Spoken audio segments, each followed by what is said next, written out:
आइए बच्चों, आज हम लोग सर्वनाम पढ़ते हैं। सर्वनाम किसे कहते हैं? ऐसे शब्द जो संज्ञा के बदले में प्रयोग किए जाते हैं, है ना। ऐसे शब्द जो संज्ञा के बदले में प्रयोग किए जाते हैं, हम उसे सर्वनाम कहते हैं। अब देखो बच्चों, यहाँ पर ध्यान से, राजू डाकिया है, राजू पत्र बांटता है, ठीक है। मयंक और रोहित मित्र है और मयंक और रोहित बातें कर रहे हैं। अब देखो, जो ये हमारा राजू है, मयंक है, रोहित है, ये सारे शब्द क्या है? संज्ञा शब्द हैं। तो पहले वाक्य में राजू डाकिया है और राजू पत्र बांटता है। तो ये जो बार बार हम राजू राजू बोल रहे हैं, वह अच्छा नहीं लग रहा। तो उसकी जगह हम सर्वनाम क्या लिख सकते हैं? देखो, हम लोग बोल सकते हैं राजू डाकिया है और वह पत्र बांटता है।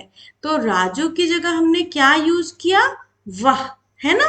यहाँ पे हमारे पास ये राजू संज्ञा है और इसकी जगह हमने वह यूज किया जो हमारा सर्वनाम है। तो संज्ञा की जगह पर जो हम जो शब्द यूज करते हैं, उसको हम सर्वनाम कहते हैं, है ना। जिस भी शब्द का हम प्रयोग कर रहे हैं वो सर्वनाम हो जाएगा।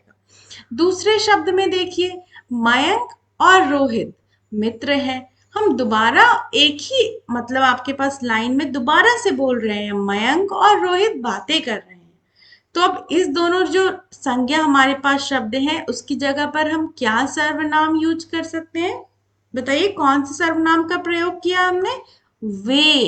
वे सर्वनाम का प्रयोग किया है। तो यहाँ पर जो शब्द है वह तथा वे, जो संज्ञा के शब्दों की जगह पर आए हैं, ये दोनों सर्वनाम के शब्द हैं, मतलब सर्वनाम हैं जिन्हें हम संज्ञा की जगह पर प्रयोग करते हैं। ठीक है। इसी तरह से हमारे पास बहुत सारे सर्वनाम शब्द हैं, जैसे कि मैं, हम, वह, वे, तुम, आप, कौन, किस, किन, जिस, है ना। ये सारे शब्द हमारे सर्वनाम शब्द हैं। आगे आइए देखते हैं। अब देखो, सर्वनाम क्यों जरूरी है? किसी भी वाक्य में एक ही संज्ञा जो बार बार आएगी तो आपको अच्छा नहीं लगेगा, है ना। अच्छा नहीं लगता है। अगर मैं की जगह हम हर जगह अपना नाम बोलेंगे तो अब बताओ कैसा लगेगा।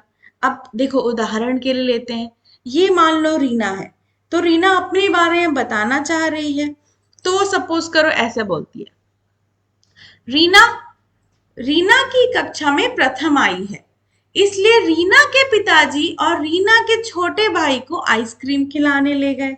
अब बताओ, इसमें हम लोगों ने क्या किया? मैं सर्वनाम का उपयोग नहीं किया। तो क्या यह अच्छा लग रहा है? नहीं। और यही इसकी जगह यदि जो रीना है उसने अपने, मतलब उसने सर्वनाम का उपयोग किया होता, सर्वनाम का प्रयोग किया होता, तो वह क्या बोलती? वो कहती, मैं अपनी कक्षा में प्रथम आई हूँ, इसलिए मेरे पिताजी मुझे और मेरे छोटे भाई को आइसक्रीम खिलाने ले गए, है ना बच्चों। तो इस तरह से अगर हम सर्वनाम का उपयोग ना करें तो कई बार तो बात ही समझ में नहीं आती है, और सर्वनाम के उपयोग से बात को अच्छी तरीके से समझा जा सकता है। समझे बच्चों? तो जो भी शब्द संज्ञा की जगह पर हम उपयोग में लाते हैं, उस शब्द को हम सर्वनाम कहते हैं। आइए अब आगे देखते हैं। ये कुछ हमारे और भी बहुत सारे शब्द हैं बच्चों, मैंने कुछ का उदाहरण दिया है जो एक वचन और बहुवचन सर्वनाम में आते हैं। ठीक है, आइए अब आगे देखते हैं। देखिए, यदि आपसे कोई पूछेगा कि क्या होता है तो आप लिख सकते हो, आपको याद भी कर लेना है ये 4 लाइन। क्या? संज्ञा के स्थान पर प्रयोग में आने वाले शब्दों को सर्वनाम कहते हैं। अपने लिए मैं, हम, हमारा शब्दों का प्रयोग करते हैं। दूसरे व्यक्ति के लिए हम तू, तुम, तुम्हारा, तुझे, ये सारे शब्दों का प्रयोग करते हैं। और यदि हम किसी तीसरे के बारे में बात कर रहे हैं तो हम बोलते हैं वह, वे, उस, यह, ये, है ना। इस तरीके के हम शब्दों का उपयोग करते हैं सर्वनाम में, है ना बच्चों। आइए अब आगे देखते हैं। अब देखिए, अब पहला ये है कि सर्वनाम शब्दों का प्रयोग क्यों किया जाता है। सबसे सिंपल सिंपल सा बात है, बताओ। ताकि संज्ञा शब्द की पुनरावृत्ति ना हो। बार बार संज्ञा हमारे किसी भी लाइन में बार बार रिपीट ना हो, उनकी पुनरावृत्ति ना हो, इसीलिए हम सर्वनाम का उपयोग करते हैं। और दूसरा प्रश्न क्या है, सर्वनाम में दूसरे व्यक्ति के लिए किन किन शब्दों का उपयोग करते हैं। तो उसके लिए हम तू, तुम, तुम्हारा, इन सारे शब्दों का उपयोग करते हैं। ठीक है बच्चों, आइए अब आगे देखते हैं।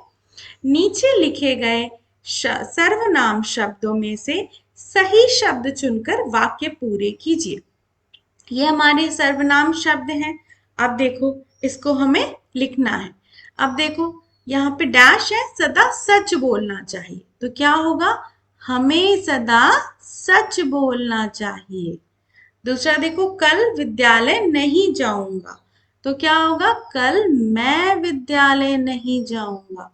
अब देखो, सब किसका करो, अपना काम करो। सब अपना काम करो। आपके अध्यापक बोलते हैं ना बच्चों, अपना काम करो, है ना।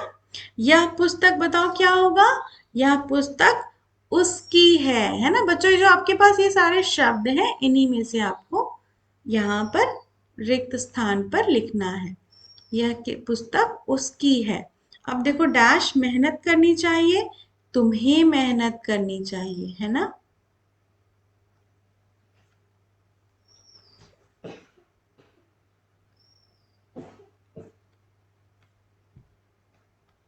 तुम्हें मेहनत करनी चाहिए।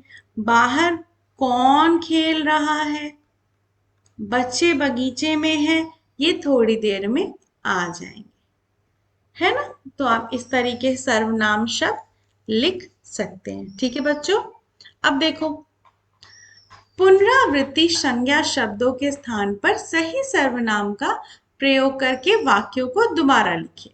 अब देखो क्या है यहाँ पर, देखो ध्यान से। योगेश पार्क में फूल तोड़ रहा था, माली ने योगेश को रोका। अब देखो, योगेश ही आपको बार बार रिपीट हो रहा है ना। पुनरावृत्ति यही शब्द है।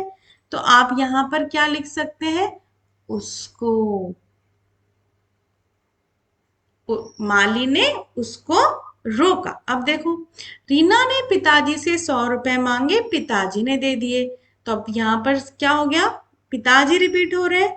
तो यहाँ पर क्या है, कौन से शब्द आप लिख सकते हो, उन्होंने दे दिए, उन्होंने दे दिए, है ना। अब देखो, अमित मेला देखने गया और अमित वहां सर्कस भी देखा। अमित यहाँ पर आप बार बार रिपीट हो रहा है, तो अमित में यहाँ पे लिख सकते हैं उसने, उसने वहां सर्कस भी देखा। तो इस तरीके से बच्चों आप सर्वनाम का उपयोग करते हो, है ना।